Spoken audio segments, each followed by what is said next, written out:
अस्सलाम वालेकुम।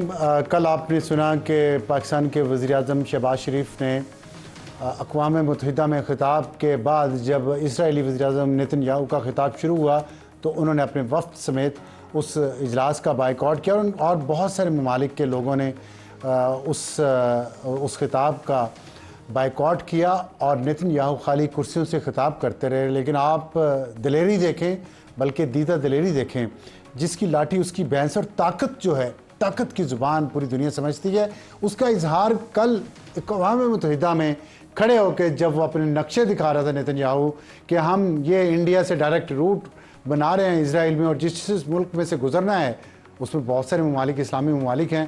जिस वक्त अक़वाम मुत्तहिदा में वो सफारतकारी का खेल रचा रहे थे, ऐन उसी वक्त उन्होंने मिडल ईस्ट में आग लगा दी और बैरूत पे लेबनान में हमला किया और हिज़्बुल्लाह के सरबराह इस हसन नसरुल्लाह को इसराइली बमबारी से जाँ भाग कर दिया और अली करकी जो उनके नायब थे उनको और सैकड़ों दूसरे लोग वहाँ शहीद हो गए।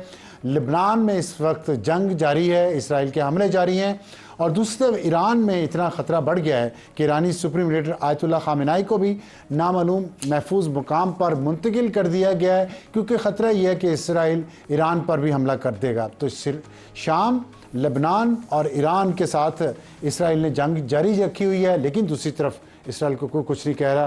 तमाम इस्लामी ममालिक आपस में मुत्तहिद नहीं हैं। क्या इससे आगे जाके क्या होने वाला है, ये आने वाले दिनों में पता चल जाएगा। तेल की कीमतों पे क्या असर पड़ेगा, और तेल की कीमतें जब भी कुछ असर पड़ता है पाकिस्तान की मईशत पे, उसके मनफी असरात ज़रूर पड़ते हैं। लेकिन हमारे यहाँ क्या हो रहा है, हमें ये नहीं, इस बात की परवाह नहीं है कि दुनिया में क्या हो रहा है, इस्लामी दुनिया में क्या हो रहा है, मिडल ईस्ट में क्या हो रहा है, हमारे हमसाये में क्या हो रहा है। हमें परवाह सिर्फ ये है कि हमारे मुल्क में सियासत क्या है, हमारे मुल्क में पीटीआई क्या करना चाह रही है, हमारे मुल्क में हुकूमत पीटीआई को रोकना कैसे चाह रही है। और आज पिंडी मैदान जंग बना हुआ है, जैसे मिडल ईस्ट मैदान जंग बना हुआ है, इधर पिंडी मैदान जंग बना हुआ है। यहाँ पे पुलिस और पीटीआई के वर्कर्स के दरमियान लाठीचार्ज, आंसू गैस और पथराव का सिलसिला जारी है। हमने पूरी कोशिश की आज कि पाकिस्तान तहरीक इंसाफ के किसी लीडर को अपने प्रोग्राम में ले सकें, लेकिन कोई अवेलेबल नहीं है। तमाम के फ़ोन या तो बंद हैं इस वक्त या वो छुपे हुए हैं और इस वक्त वहाँ पे मुजाहरा करने की कोशिश हो रही है। पिंडी और इस्लामाबाद के तमाम रास्ते बहुत सारी अहम जगहों से बंद हैं। लोगों को शदीद मुश्किलात का सामना है। मुसलसल पिछले 11-12 साल से हम ये देख रहे हैं कि इस्लामाबाद में ख़ास तौर पे एक एहतजाजी कैफियत हमेशा जारी रहती है और बदकिस्मती ये है कि ये एहतजाजी कैफियत जिन सियासी जमातों ने शुरू की है, जिन्होंने इसको महारत से सरंजाम दिया है, उनकी तरबियत कहाँ पे हुई, उनकी तरबियत करने वाले कौन थे, वो तरबियत करने वाले आज किन मुल्कों में रह रहे हैं, उन तरबियत करने वालों के बच्चे आज किन ममालिक में रह रहे हैं। लेकिन पाकिस्तान पिछले 11-12 साल में जिस मुसीबत में से गुज़र रहा है, सियासी अदम इस्तेहकाम से गुज़र रहा है, मुआशी अदम इस्तेहकाम से गुज़र रहा है, इसकी परवाह उनको क्यों होगी जो ये तरबियत करके चले गए। और हम यहाँ 2 सूबों में दहशतगर्दी से लड़ रहे हैं, 2 सूबों में सियासी लड़ाई चल रही है और सोशल मीडिया पे डिजिटल दहशतगर्दी चल रही है। वो डिजिटल दहशतगर्दी शुरू किसने करवाई और ये तमाम सूबों में जो कुछ हो रहा है ये किसने शुरू करवाया, एक इंतहाई दर्दनाक दास्तान है जिसका आपको भी पता है, मुझे भी पता है। तो आज का प्रोग्राम हम शुरू करेंगे। हमें ज्वाइन किया है सैयद नवीद कमर साहब ने हमारी टॉप स्टोरी के लिए, और उसके बाद हम बात करेंगे खुरम दस्तगीर खान साहब से। और हमारा आज का एडिटोरियल उस डिजिटल दहशतगर्दी के बारे में होगा जिसका निशाना इस वक्त पाकिस्तान के चीफ जस्टिस काजी फाइज ईसा हैं, उन लोगों के हाथों से जो लोग इन डिजिटल दहशतगर्दों को तैयार करके सरकारी सरपरस्ती में या अभी भी बैठे हुए हैं ओहदों पे या घर चले गए हैं। तो हमें ज्वाइन किया है नवीद कमर साहब ने, MNA है पाकिस्तान पीपल्स पार्टी से, साबिक वज़ीर ख़जाना भी हैं और जो कमेटीज़ गुफ्तो शरीत करती रही हैं पिछले दिनों मुख्तलिफ़ सियासी जमातों के दरमियान आइनी तरमीम पे, उसका हिस्सा भी रहे हैं। नवीद साहब अस्सलाम वालेकुम। वालेकुम सलाम भाई, बहुत शुक्रिया हमें ज्वाइन करने का। हम बात कर रहे हैं आइनी तरमीम पर जिसका अब सीज़न 2 शुरू हुआ है। पहला सीज़न हुकूमत ने और ख़ास तौर पे पाकिस्तान पीपल्स पार्टी ने, और पीपल्स पार्टी में भी बिलावल भुट्टो साहब का बहुत इस पर काम हुआ है, और लेकिन वो काम कामयाब नहीं हो सका, सिरे नहीं पहुंच सका। अब आपने एक दफ़ा फिर ये कोशिश शुरू की है और मौलाना साहब से आपके वक्त की मुलाकात भी हुई है, तो की पिन इसमें मौलाना फजलुर रहमान है, जो पहले भी नहीं माने थे तो तरामीम नहीं हो सकी। इस दफ़ा आप समझते हैं कि मौलाना साहब मान जाएंगे?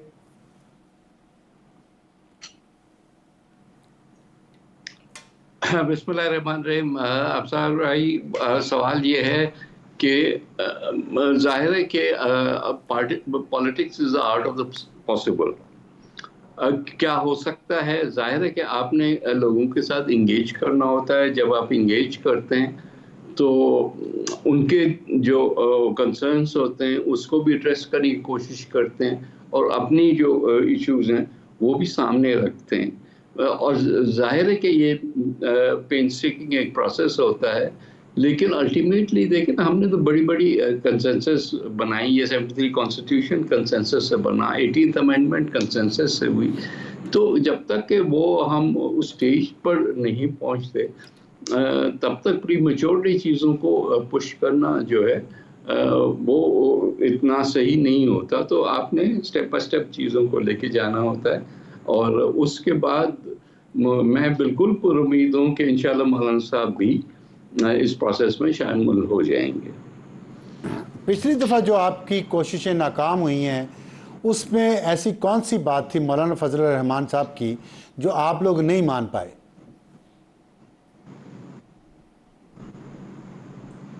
नहीं, ये बात नहीं है कि मौलाना की कौन सी बात थी जो हम नहीं मान पाए। सवाल ये था कि जिस तरह से हुकूमत ने ये तरीका अपनाया था कि पहले कोशिश करो कि सबको इकट्ठा करो और फिर उनके साथ इवन जो डिटेल्स हैं वो शेयर करो।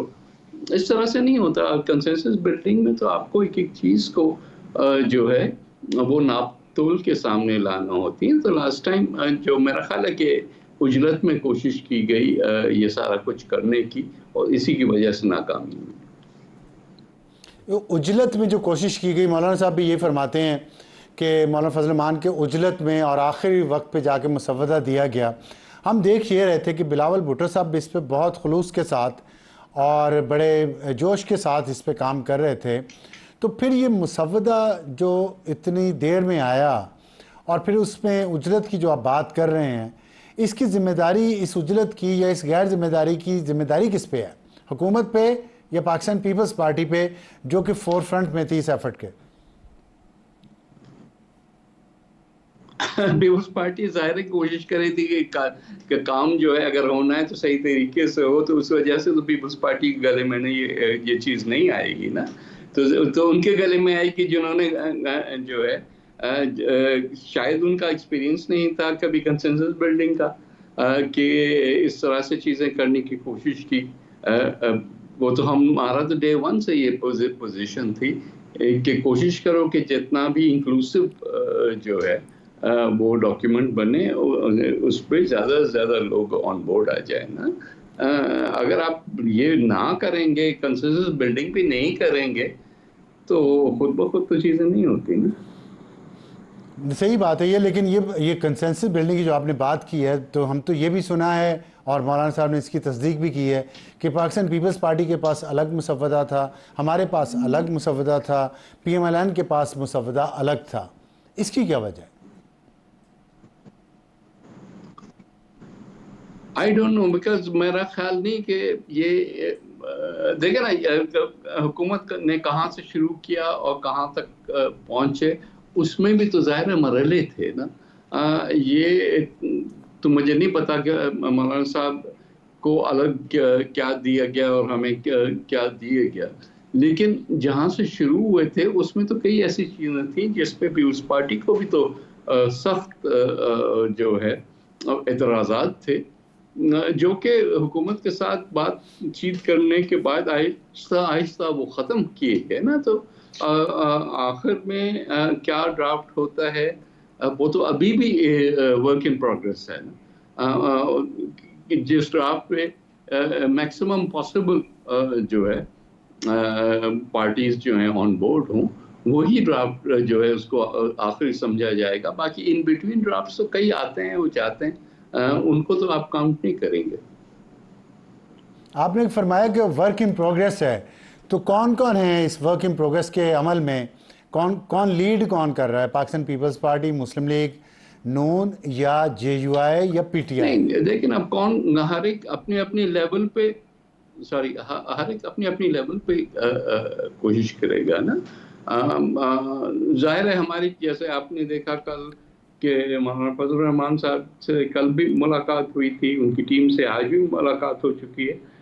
तो ये तो सारी जो है एक प्रोसेस है जिसका हिस्सा है। पॉसिबल कि गवर्नमेंट अपनी लेवल पे और लोगों से भी बात कर रही हो, मौलाना साहब PTI से भी बात कर रहे हैं। सो जब तक ऑन बोर्ड सब आ जाते हैं, या कम से कम इतने नंबर्स आ जाते हैं जिसकी एक कॉन्स्टिट्यूशनल अमेंडमेंट पास करने की ज़रूरत होती है, तो उसके बाद ही कुछ चीज़ आगे बढ़ेगी। So everybody is involve one way और द अदर। अच्छा, आपने जिक्र किया कुछ देर पहले भी कि कंसेंसस से आइन बना, कंसेंसस से 18वीं तरमीम हुई, लेकिन तरमीम तो बहुत सारी हो चुकी हैं, उन सब पे कंसेंसस भी नहीं था। इस वाली में कंसेंसस क्यों ज़रूरी समझ रहे हैं आप?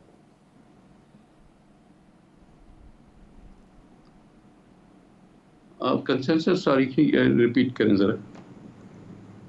आपने फरमाया कि 1973 का आइन कंसेंसस से बना था, 18वीं तरमीम कंसेंसस से हुई। मेरा सवाल यह है कि और बहुत सारी तरमीम बगैर कंसेंसस के भी हुई हैं, क्योंकि आइन में 2/3 मेजॉरिटी जिसके पास हो वह तरमीम कर सकता है। इस तरमीम में ऐसी कौन सी बात है जिसके लिए आप समझते हैं कि कंसेंसस हो जाए तो बेहतर है? नहीं, ये कोई उस तरह से मुनफरिद बात नहीं है। कोई भी तरमीम अगर हो और कोई भी सिस्टम जो आप इन प्लेस रखें, उस पे ब्रॉडर कंसेंसस होना जो है वो लाजमी होता है। एक तो आपने खुद कहा कि जैसे 2/3 मेजॉरिटी करना जो है वो लाजम होता है। अगर 224 MNAs और कोई 67 सेनेटर्स नहीं ऑन बोर्ड हैं, तो फिर तो नहीं होगा ना, फिर तो एक्सरसाइज इन फ्यूटिलिटी हुई। तो उस लिहाज से तो वो वाला तो बहुत अच्छा है। आप उससे आगे जाके तमाम पार्टीज को ऑन बोर्ड करना, वो एक फेदर इन द कैप है, वो और भी अच्छा है। लेकिन अगर वो नहीं भी होता तो 2/3 वाली पार्टीज तो कम से कम होनी चाहिए ना।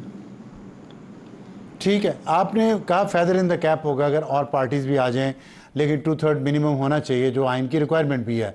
लेकिन यहाँ लगता है कि सब लोग ये चाह रहे हैं कि PTI भी इसमें आ जाए, और इतलात ये हैं कि PTI किसी भी आइनी तरमीम में दिलचस्पी नहीं रखती और ना ही साथ देगी हुकूमत का या हुकूमती जमातों का।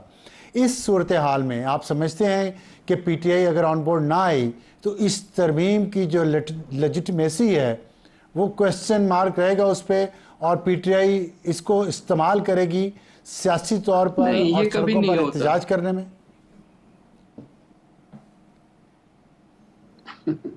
सड़कों पे तो PTI वैसे ही एहतजाज कर रही है, आईनी तरमीम हो या ना हो, वो कोई नई बात नहीं है।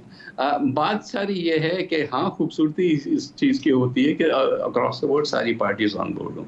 लेकिन अगर ऐसी ऐसी रीजनिंग हो कि हमें पॉलिटिकली सूट नहीं करता है, गवर्नमेंट का साथ दें, तो फिर तो ना हुई ना।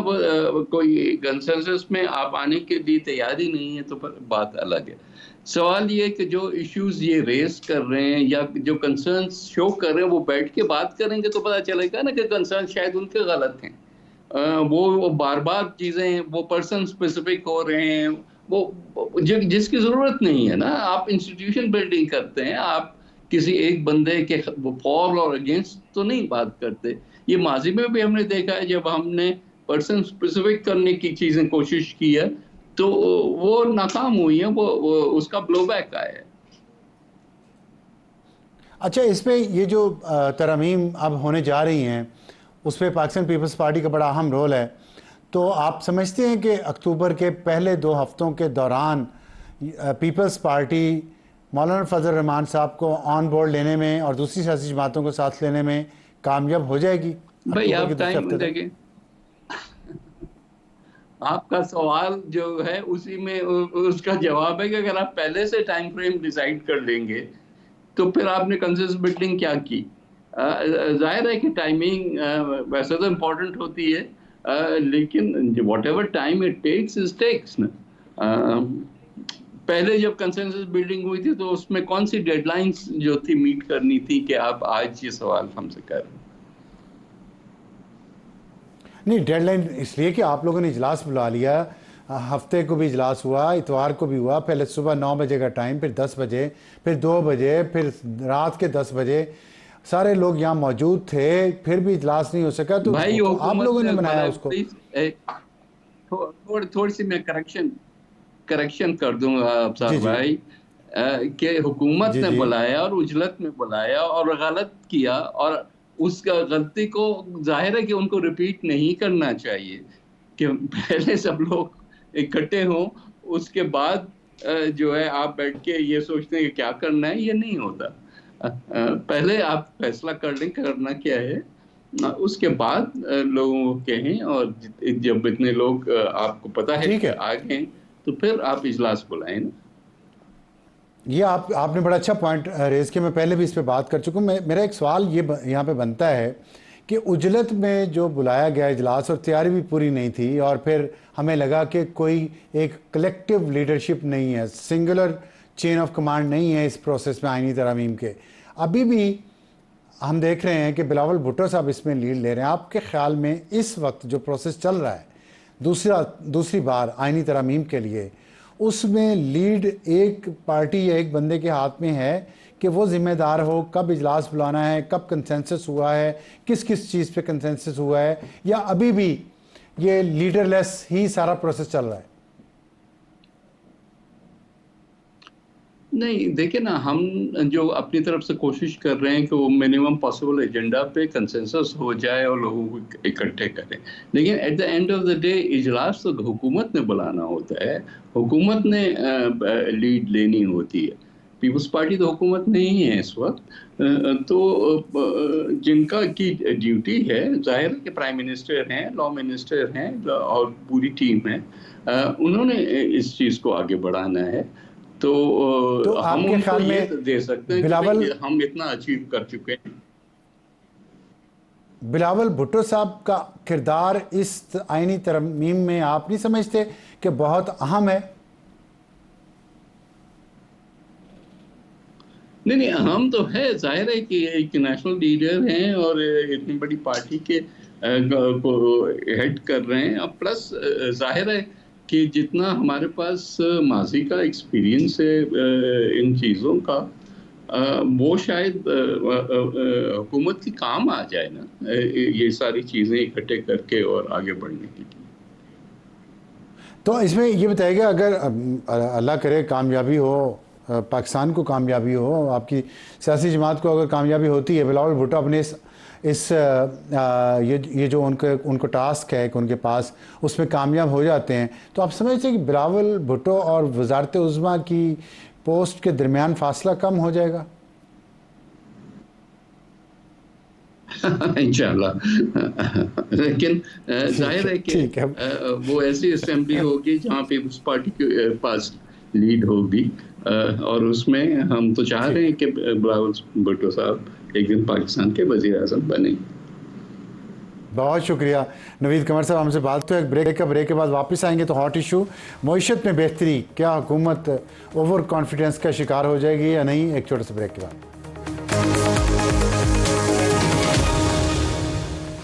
और आज का हॉट इशू मईशत में बेहतरी, क्या हुकूमत ओवर कॉन्फिडेंट हो जाएगी? इस पर बात करेंगे खुर्रम दस्तगीर खान साहब से, रहनुमाए पाकिस्तान मुस्लिम लीग नून। खुर्रम साहब अस्सलाम वालेकुम। वालेकुम अस्सलाम। हम सुन रहे हैं कुछ अच्छी खबरें मईशत के हवाले से, जिस पे बाज़ लोगों के सवालात भी खड़े हो रहे हैं कि अगर मईशत बेहतर हो रही है तो शुगर मिल मालिकान को 7 अरब रुपए का रिलीफ क्यों दिया गया है पावर प्रोड्यूसर्स को? और दूसरी बात यह है कि लेकिन आम आदमी तक इसके समरात पहुँचेंगे या नहीं पहुँचेंगे? इस पे मैं बात करना चाहता हूँ, क्योंकि लग ये रहा है कि हुकूमत शायद मईशत में इस बेहतरी से ओवर कॉन्फिडेंस का शिकार हो रही है, क्योंकि जिस तरीके से पीटीआई को हैंडल किया जा रहा है, ये कॉन्फिडेंस है हुकूमत का या ओवर कॉन्फिडेंस है?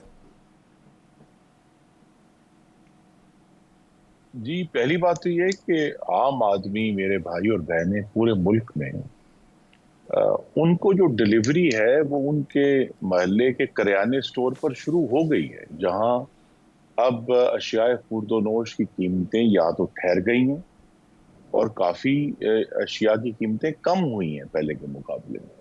उन्हें ये एहसास हो गया है। सबसे बड़ी तो आटे की कीमत थी जो इस मौसम गर्मा में कम हुई, लेकिन उसके अलावा बाकी जो सब चीजें हैं, घी, दाल, चीनी, दूध, वो अब एक जगह पर ठहर गई हैं और बाज़ चीजों की कीमतें कम भी हो रही हैं। सब्जियों की कीमतें कम हुई हैं, फ्रूट की कीमतें कम हुई हैं। तो लिहाजा जो हर पाकिस्तानी है जो कि अपने खानदान के लिए खाने की चीजें खरीद रहा है, उसको एहसास हो रहा है कि पहले से अल्हम्दुलिल्लाह हुकूमत ने मामलात कंट्रोल कर लिए हैं और एक साल पहले का जो बहरान था वो तो अब हम उसे कैसे डिसाइसिवली फैसला कुन तौर पे खत्म हो गया। अब हुकूमत के सामने ज्यादा बड़े पॉलिसी चैलेंजेस हैं, जैसे बिजली का जो पूरा सेक्टर है उसको दुरुस्त करना है, या टैक्सेशन का जो नेट है उसको कैसे वाइड करना है। तो ये सारे इश्यूज हैं, लेकिन जिस कॉन्फिडेंस की आपने बात की है, ये कॉन्फिडेंस आज का नहीं है। मैं आपके नाजरीन को याद करा दूं, 31 अक्टूबर 2016 को बिल्कुल बैन ही ऐसी किस्म का हमला खैबर पख्तूनख्वा हुकूमत ने उस वक्त के वज़ीर आला की क़ियादत में किया था, जिसको फिर उस वक्त की पंजाब हुकूमत और वफाकी हुकूमत जो कि मुस्लिम लीग नून की थी, उन्होंने अटक के पुल पर पसपा किया था। तो लिहाजा ये कोई नया मामला नहीं है, ये पहले भी इस तरह हमलावर हो चुके हैं। बिल्कुल इसी तरह जिस तरह आज हमने देखा कि खैबर पख्तूनख्वा के सरकारी वसाइल, सरकारी गाड़ियां, सरकारी पेट्रोल, सरकारी एहलकार, उनका इस्तेमाल करते हुए वो हमलावर हुए हैं। इसी तरह 8 साल पहले भी हुए थे, उस वक्त भी पसपा किया था, आज भी पसपा करें। आप फरमा रहे हैं 2016 की बात, तो आप ये कहना चाह रहे हैं कि उस वक्त भी मुआशी इशारे जो थे वो ऐसे ही थे जैसे आजकल हैं। उस वक्त भी पीटीआई डिस्टेबलाइज करने के लिए ये एहतजाज कर रही थी जैसे आज कर रही है। आप ये कनेक्शन बिल्ड करना चाह रहे हैं? जी, मैं बिल्कुल यही कनेक्शन बिल्ड करना चाह रहा हूँ। पीटीआई का एक रिकॉर्ड है, उस वक्त भी मैं आपके नाजरीन को, हमें भूल जाती हैं जब अच्छी बातें, क्योंकि जब हमें आज का जो दर्द है वो सबसे ज्यादा लगता है कि 2016 जून में पाकिस्तान में महंगाई तारीख की सबसे कम सतह पर आई, 2.8% की। 2016 में ही सितंबर में हमने आईएमएफ का प्रोग्राम 3 साल का, गालिबन लिविंग मेमोरी में पहला प्रोग्राम था जो एक हुकूमत ने 3 साल पूरा मुकम्मल किया कामयाबी से। और हर उन 3 सालों में हर साल जो इकोनॉमिक ग्रोथ रेट था वो बढ़ा और महंगाई कम हुई हर साल। तो अब उसका जो आगाज है, तो पीटीआई ने पहले तो एक कोशिश की थी 2014 में धरने के जरिए चाइना के सदर का जो दौरा था सितंबर 2014 को, उसको डीरेल करने की, लेकिन अल्हम्दुलिल्लाह वो 8 महीने एक चाहे फर्क है से हुआ, लेकिन हुआ और सीपैक का खुरम आगाज हुआ खुरम और एक साहब, दफा फिर अब वो उस पर लेकिन आगाज कर रहे। देखिए, मैं इतना माजी में नहीं जाना चाहता। अभी जो फ़र्क ये है, एक तो ये कि आईएमएफ की शराइत बड़ी कड़ी हैं, जिसका जिक्र आपने अभी बिजली के जो मामलात पे किया। बिजली की कीमतें अभी बहुत ज़्यादा हैं और पेट्रोल की कीमतें कम तो हुई हैं, लेकिन अभी भी पेट्रोल की कीमतें ज़्यादा हैं। आपने 2-3 जो चीज़ों का जिक्र किया, महंगाई का और रोज़मर्रा की अशिया की जो कीमतें कम हुई हैं, वो मानते हैं हम। पेट्रोल की प्राइसेस भी कम हुई हैं, लेकिन अभी बहुत ज़्यादा हैं। बिजली का आप देखें, रेट्स बढ़ते ही जा रहे हैं और अभी मज़ीद बढ़ेंगे। आईएमएफ की कड़ी शराइत हैं इस पर। फिर जो टैक्स है और जो तनख्वाहदार तबका जिस तरह उस टैक्स नेट में फंसा हुआ है, ये 2016 में तो ऐसे नहीं था। तो अब आप उसको कैसे कंपैरिजन कर रहे हैं? इतनी मुश्किलात हैं लोगों की अभी भी। अगर रोज़मर्रा अशिया की कीमतें कम हुई हैं, आटे की कीमत कम हुई है, मानता हूँ, लेकिन मिडिल क्लास तो नहीं रही ना। उसके लिए क्या स्ट्रेटजी है हुकूमत के पास? ये फर्क सिर्फ ये आया है कि बीच में एक तजर्बा इमरानी भी हुआ है, जिसने पाकिस्तान की रियासत की, सियासत की और मुईशत की चूल्हे हिला दिए हर लिहाज से, और जो इतना लास्टिंग डैमेज किया है। मसलन आज जो हम बहुत अपने इर्द गिर्द मुआशी अफरा तफरी देखी है, उसकी असल बुनियाद तो अप्रैल 2019 का उस वक्त का आईएमएफ मुआहिदा किया था, उसमें रखी गई थी, जिसमें चाइना के सारे एग्रीमेंट्स जो हैं उनको खोल दिया गया। पहली दफा पाकिस्तान ने आईएमएफ के साथ एग्रीमेंट में मनी लॉन्ड्रिंग की गुफ्तगू शुरू की और स्टेट बैंक को कहा कि हम आज़ादी दे रहे हैं। और उसके नतायज इतने भयानक हमारे सामने आए हैं। महंगाई की सूरत में पाकिस्तान में जो एक खास तबके को जो सपोर्ट किया गया, रियल एस्टेट को एक बहुत बड़ी टैक्स एमनेस्टी दी गई, वो आजकल हम सब उसकी जो मुज़मरात हैं वो भुगत रहे हैं। तो सिचुएशन ये है कि अब चले उन्होंने रियल एस्टेट को सब्सिडी दी, आपने शुगर मिल ओनर्स को दे दी कि वो बिजली अपनी बना रहे हैं और वो बगास से बिजली बना रहे हैं, वो 7 अरब रुपए की उनको जा रही है, तो ये जस्टिफाइड कैसे है? ये लोग इतना टैक्स देते हैं, आप शुगर मिल वालों को आप नहीं, उनको कोई सब्सिडी, उनकी जो पेमेंट्स ड्यू है वो उनको प्रोवाइड की गई है। जो कोल की फर्नेस ऑयल के रेट पावर सेक्टर में जी कोल की रेट पे दी जा रही है, हालांकि वो बगास नहीं, वो तो बगास इस्तेमाल कर रहे थे ना, जो उनका एक बाय प्रोडक्ट है उनकी, उसका जो वो अपनी शुगर मिल में जो उनके बचता है फोक गन्ने का, उससे बना रहे थे बिजली। उनको कोयले के रेट पे क्यों मिलती है?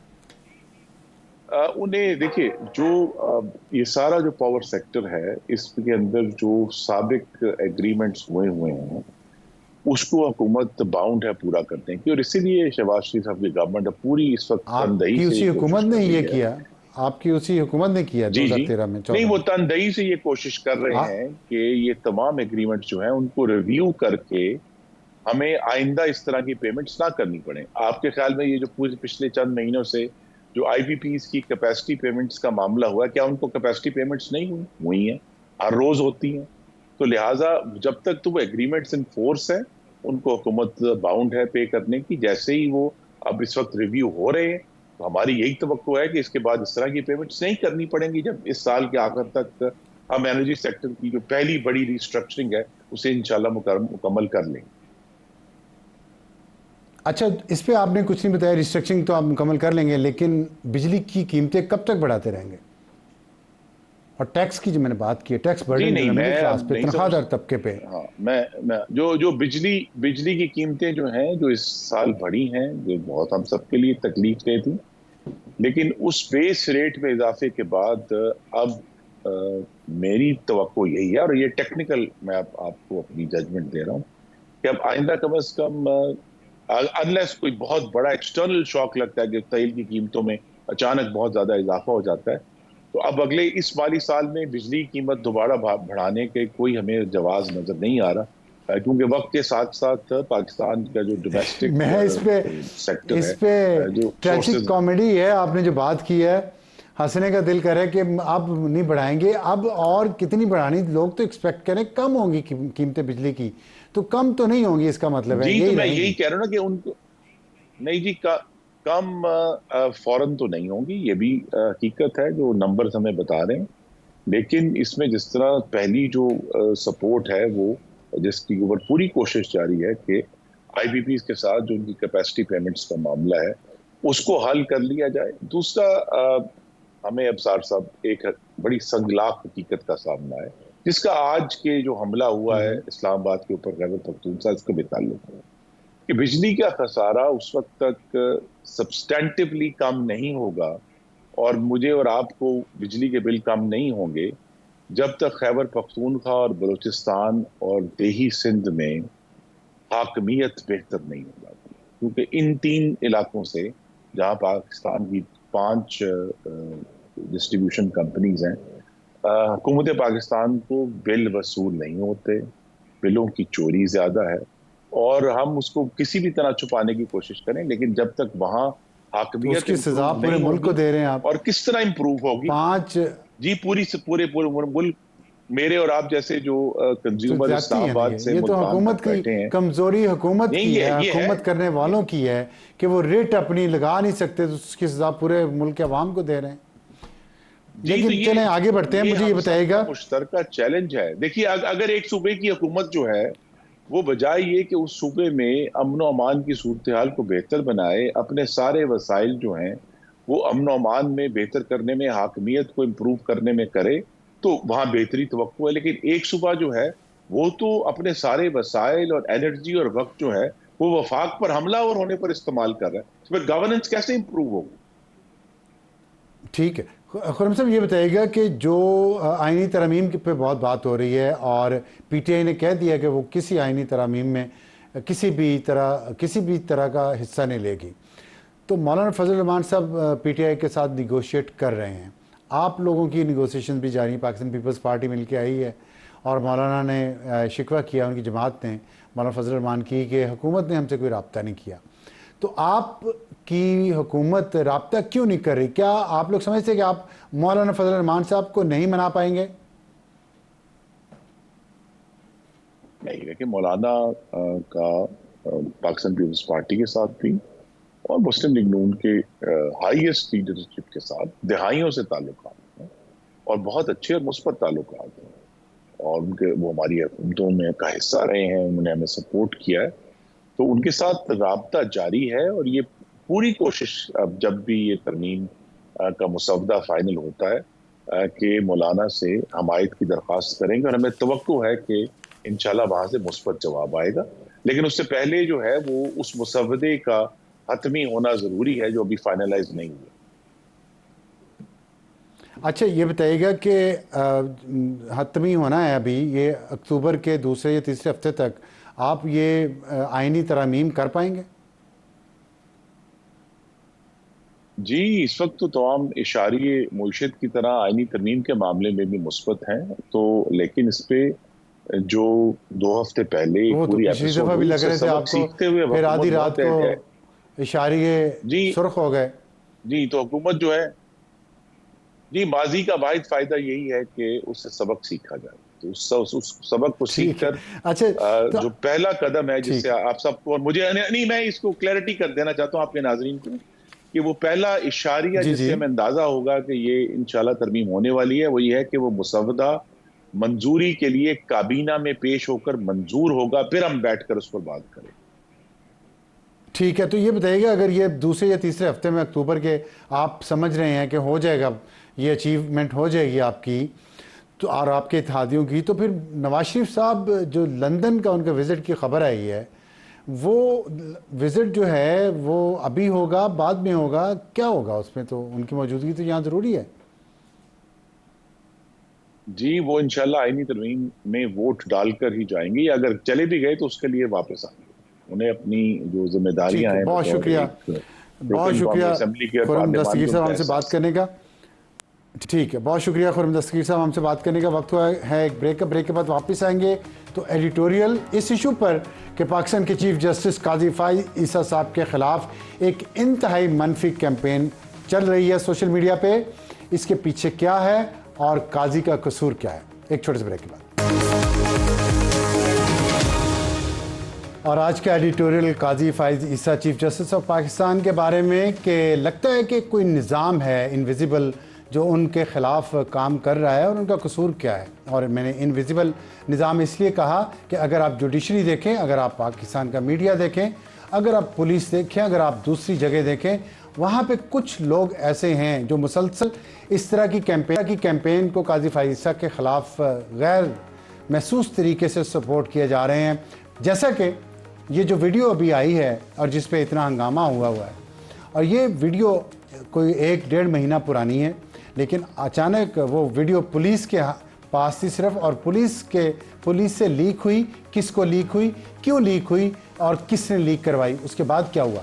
उसके बाद कुछ भी नहीं हुआ। उसके बाद एक हंगामा जारी है मुसलसल काजी फाइज ईसा साहब के ख़िलाफ़, और ये इस वजह से था कि एक मुबारक सानी ज़मानत केस था जिस पे काजी फाइज ईसा उस बेंच में एक मेंबर थे जिसने ये फैसला दिया था। उसके जवाब में एक टीएलपी का वर्कर था जिसने ये अल्फाज काजी फाइज ईसा को कहे जब वो अपनी फैमिली के साथ एक बेकरी पे यहाँ डोनट लेने गए। लेकिन वो नौबत वहाँ तक कैसे पहुँची? जैसे मैंने आपको कहा कि मीडिया में भी ऐसे कुछ लोग मौजूद हैं जो चाहते हैं कि काजी फाइज ईसा के ख़िलाफ़ इस तरह की मुहिम मुसलसल चलती रहे, और उसकी वजह यह है कि सरकारी जमात के कुछ लोग कुछ टीवी एंकर्स के साथ बैठकर इंतहाई ख़तरनाक तरीके से इस इशू को उछालते रहे हैं, जो ना ही किसी उसूल पे पूरा उतरता था, ना ही किसी कानून पे। उसके पीछे क्या ऑब्जेक्टिव थे? तो ये जो अचानक मुहिम चलती है काजी साहब के ख़िलाफ़ और इतनी ज़्यादा आग पकड़ लेती है, इसकी वजह क्या है? वजह हमें कुछ नहीं नज़र आई सिवाय इसके कि हमने काजी साहब का जो रिकॉर्ड पिछले कुछ अरसे में वो चीफ जस्टिस रहे वो देखने की कोशिश की है, तो हमें पता चला कि 4 साल तक फुल कोर्ट मीटिंग्स नहीं हुई थी। काजी साहब ने उन्हें दोबारा शुरू किया। माजी में cause list chief justice approve करते थे, एक डिक्टेटोरियल किस्म का सेटअप चलता था। अब ये रजिस्ट्रार के पास ये इख्तियार है। सुप्रीम कोर्ट ने तिमाही रिपोर्ट्स जारी करना शुरू, अपनी कारकर्दगी की हर 3 माह बाद उन्होंने रिपोर्ट जारी शुरू की, जो दुनिया के सिर्फ चंद ममालिक में होता है, पाकिस्तान में ये नहीं होता था। अपने आप को जवाबदेह बनाया। प्रैक्टिस एंड प्रोसीजर बिल के तहत अपने इख्तियार चीफ जस्टिस ने कमेटी को दे दिए, और उस कमेटी ने क्या किया, ये एक अलग दास्तान है। वो खान साहब की पटिशन उस कमेटी ने नहीं लगाई, लेकिन उस कमेटी को कुछ नहीं कहा जाता, जिसमें 2 मेंबर वो हैं जो हम ख्याल हैं। काजी साहब को सिर्फ कसूरवार ठहराया गया। फिर उसके बाद कोर्ट रूम नंबर 1 के केसेस की बराह रास्त समात टीवी चैनल्स पे दिखाना शुरू की। पहले अकाउंटेबिलिटी की, फिर ट्रांसपेरेंसी इंश्योर की। किसी और चीफ जस्टिस ने पाकिस्तान की तारीख में ये नहीं किया। और ज़ाती सतह पे कायदे-ए-आज़म रेजिडेंसी के पास वाक़या अपनी विरासती ज़मीन माहौलियाती इदारा बनाने के लिए बलूचिस्तान की हुकूमत को अतिया की। और ये एक चीफ जस्टिस हैं और हम देख रहे हैं माजी में तमाम चीफ जस्टिस इस मुल्क से उन्होंने प्लॉट और पैसा बनाया, पेंशनें बनाई, दिया किसी ने नहीं इस मुल्क को कुछ भी। काजी साहब ने प्लॉट भी नहीं लिया, लेकिन अपनी ज़मीन भी नाम दी। और दूसरे मैंने जो आपको बताया वो जो काम किया भी। और फिर उनके नुमाया फैसले कौन कौन से थे। संगीन गद्दारी केस में परवेज़ मुशर्रफ की सजाए मौत बरकरार रखी। जुल्फ़िकार अली भुट्टो सदारती रेफरेंस में 45 साल बाद तस्लीम किया। किसी और चीफ जस्टिस ने, किसी सुप्रीम कोर्ट के जज ने कभी तस्लीम करने का हौसला नहीं किया उनसे पहले। उन्होंने किया कि सुप्रीम कोर्ट का अक्सरियती फैसला तब गलत था। 8 फरवरी को इलेक्शन का इनेकाद यकीनी बनाया। किसकी दरख्वास्त पे? पाकिस्तान तहरीक इंसाफ और सुप्रीम कोर्ट बार एसोसिएशन की दरख्वास्त पे, जो उनसे पहले वाले चीफ जस्टिस मुमकिन नहीं बना सके थे। ये काम भी काजी फाइज़ा ने किया। मुबारक अहमद सानी ज़मानत case, PTI intra party election case, ये है वो उनका गुनाह सबसे बड़ा कि उन्होंने एक हीरो और उसके फॉलोअर्स की बात को अंधाधुंध उस पर सर तस्लीम खाम नहीं किया। फिर सो मोटो केसेस नहीं लेते, सो मोटो एक्शन नहीं लेते। सिर्फ वावडा और मुस्तफ़ा कमाल की प्रेस कॉन्फ्रेंस पे लिया, क्योंकि जस्टिस अदर मिन्नाल्लाह ने एक केस के दौरान कहा था कि प्रॉक्सीज हमारे खिलाफ बोलती हैं। और इस्लामाबाद हाई कोर्ट की जजेस के खत सो मोटो नोटिस लिया। और इस्लामाबाद F9 पार्क में दरख्तों की कटाई पर इसके नोटिस ही नहीं आया, ना किसी प्रोजेक्ट पे जिसमें से पैसे बनाए जा सकते थे।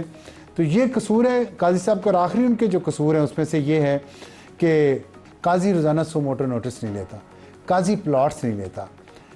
मनफी कैंपेन के बावजूद काजी तौहीन अदालत नहीं लगाता। इसी मनफी कैंपेन के बावजूद काजी फैशिस्ट माइंडसेट के सामने झुकता नहीं है। काजी प्रोटोकॉल नहीं लेता, पैदल घूमता है, अपने आप को इस मुल्क का आम इंसान समझता है। Good night.